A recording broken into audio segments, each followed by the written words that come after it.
Kapag bibili ka ng bahay, tanong, malapit ka ba sa palengke, sa ospital o sa eskwelahan? Hindi lang yan tanong ng nanay mo, tanong yan ng taong may long-term plan. Ang daming nakikita online, bahay na presyong abot kaya pero tanungin mo, magkaka-grocery ba ako nang di sumasakay ng 3 jeep? Kung may anak ka o balak mo magkaanak, importante yung malapit ka sa eskwelahan tulad ng Cavite State University, Tanza Campus. Kung may emergency, at least andyan ang Divine Grace Medical Center. Hindi mo na kailangan bumiyahe ng malayo.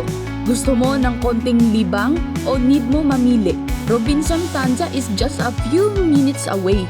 Kaya kung first time buyer ka, huwag lang presyo ang tignan. Isipin mo rin ang daily convenience. Hindi lang basta bahay ang binibili mo, ang lifestyle mo kasama na. Sa Sevilla Parkway sa Tanza, hindi lang budget-friendly ang bahay, strategic pa ang location. Kaya kung gusto mong malaman kung anong mga lugar ang malapit, gaano kadali ang biyahe at swak ba ito sa lifestyle mo, send us a message. Tulungan ka naming magdesisyon, hindi lang para sa ngayon, kundi para sa future.